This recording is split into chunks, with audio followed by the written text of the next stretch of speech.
What is going on, guys? This your boy, the Bengal Dragon, to the review side. Make sure to hit that like button, that subscribe button, follow me on Twitter, TanTiger01, follow me on Instagram as well, hit that bell notification button. I'm here to give you my thoughts basically on realistically where do we see Bangladesh from here with the remaining two games.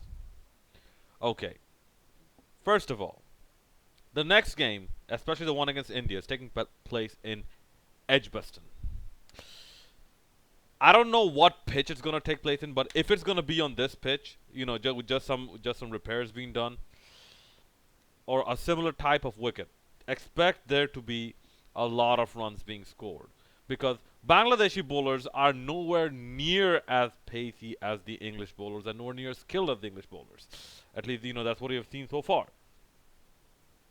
However, Bangladesh they could do something because with the removal of Shikhar Dhawan, now you have uh, pretty much all your pure batsmen being right-handed.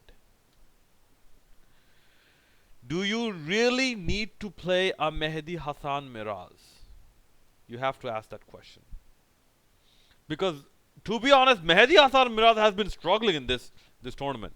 And given that this wicket might not be as spin friendly, do you really want to play Mehdi Hassan Miraz?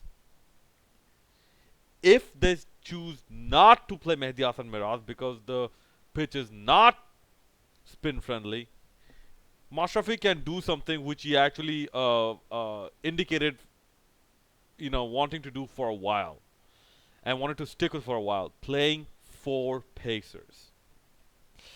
Okay, it'll this will involve Mashrafi, Muhammad Saifuddin, Mustafizur Rahman, and Rubul Hussain. The problem with Rubul Hussain is it's a gamble. It is an absolute gamble because Rubul Hussain, when he is good, he is good. When he is bad, he is one of the worst bowlers you'll ever see. He's one of the most expensive bowlers you'll ever see. So we don't know which Rubul Hussain is going to turn up. Abu Jaid Chaudhry, however, I think is a bigger gamble because he has not had enough ODI exposure to actually make a judgment whether, he can have those awesome days or not. Yeah, he had one 5 wicket haul, but that was in one match. We need more data. People need more data on him. And that is why his selection absolutely baffled me. If you wanted to play, or if you wanted to have a bowler who you're going to put on the sidelines anyways for the majority of the tournament, why not bring in a Taskin Ahmed and have him train? Just keep him warm enough. Why not do that?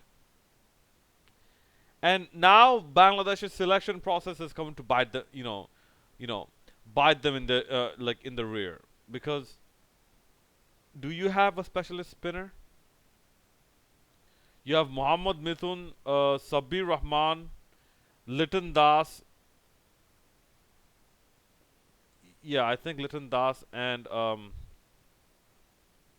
no. You have Mohammad Mithun, Sabir Rahman, Abu Jaid, and yeah, Rubul Hussain. These are your four. These are your four. Your four extras. Instead of Jaid, you could have easily picked Taskin Ahmed. Easily. Okay. Instead of Sabir Rahman, you could have easily picked a spinner. You could have picked Nazmul Islam Opal.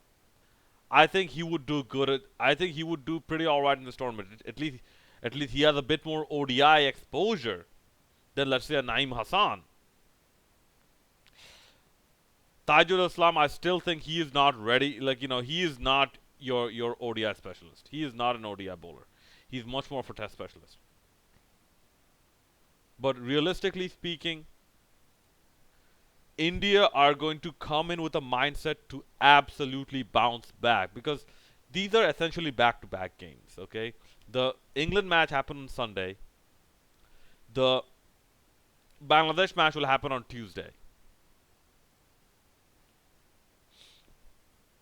Okay, and Bangladesh are just coming back from a a recovery session.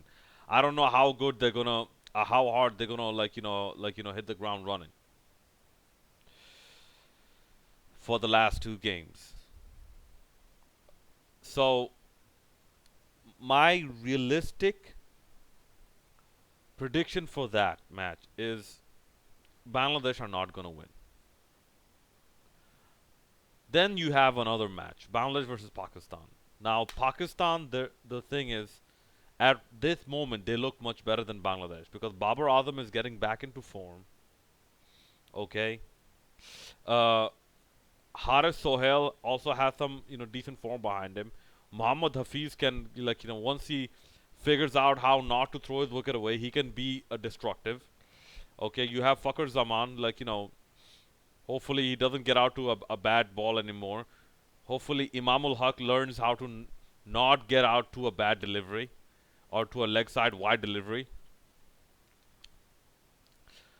But more than that, they have their pace attack going for them. You have Shaheen Shah Afridi. You have if they want, they can bring in a Mohammad Hussain. I think he will perform as well. You have Muhammad Amir getting back into some fiery form. You have Wahab Riaz who can not only bowl pace and bowl it with a lot of accuracy, especially when the ball is swinging and reverse swinging.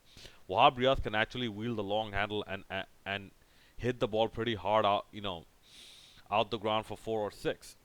So he gives you that late order burst if you needed to post a big total uh, you know, or to chase down a big total. Unfortunately, Bangladesh's batting ends with Musaddaq Hussain, like who's a cameo specialist. It pretty much ends at number six. After that, like if you're not playing Mehdi Hasan Miraz, I have not seen enough from Mohammad Saifuddin to be convinced by him. I've not seen enough, I've seen a squad suggestion playing Mohammad Mithun instead of Mehdi Hasan Miraz, essentially leaving Shakib Al Hasan your only spinner. Yeah, I've not seen enough from Mohammad Mithun to be convinced by him. Even Marshfi Murtaza, I've not seen enough from Murtaza to be convinced by him. So Bangladesh's batting pretty much ends at number six. Now instead of Muhammad Mithun, if they were to play a Liton Das, or if they were to open with Liton Das and play Shomu Sharkar at number seven, that might be an option. But I've noticed with Shomu Sharkar, he is best used as an opener. He is not good batting lower down the order. I've realized that. So they have that problem. And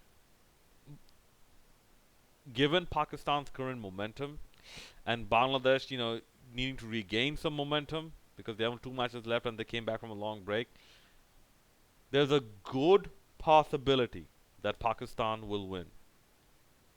But if you want me to be positive and realistic at the same time, I don't know how the net run rate is going to be, but don't be surprised if the end result ends up being that Bangladesh is the best amongst the rest. The rest being anyone below number 4. The best of the rest. Because let's say Bangladesh lose one game and then so they're still on 7 points and go on to beat Pakistan. Okay, so that leaves Pakistan also on 9 points. Okay, let's say that scenario happens. So if you have all those on 9 points, England are on 10 already. The England New Zealand match becomes useless. It just becomes a dress rehearsal match. New Zealand they're on 11. They're on 11. They're through. Okay, but here's something I just considered right now. Let's say hypothetically Bangladesh defeat India, but then go on to lose to Pakistan. So Bangladesh are with 9 points. Pakistan end up with 11 points. And this is also considering if India beats Sri Lanka. So India go up to 13 points, I believe. Then then the match between New Zealand and England become very important. Then, if Pakistan have a decent enough run rate, maybe they can overtake New Zealand, but that is very unlikely because Pakistan, I don't think their run rate is that good anyways. But then New Zealand will have to lose. No, wait. Actually, no. Then it still doesn't matter. Then England will have to lose. That's the only way Pakistan make it through. But for Bangladesh, the all these possibilities become even remotely relevant if Bangladesh win their next two games. Okay? I'm realistically I'm not that hopeful because like I told you, Bangladesh have the weakest the second weakest pace attack right now. The weakest being Afghanistan. The second weakest pace attack in this entire tournament. Going up against a team which is, except for one person in an all-rounder department, in every other department is better than you in India. Going up against that team, I don't think Bangladesh has a good chance. So if you lose one match, that's it. And the India match is coming up first. If you lose that match, that's it. Anyways, those are my thoughts on realistically what can we expect from Bangladesh and the best possible outcome for Bangladesh. The realistic best possible outcome for Bangladesh. That's about it, guys. Let me know what you think in the comment section below. This is your boy, the Bengal Dragon, Tanveer Syed, signing out.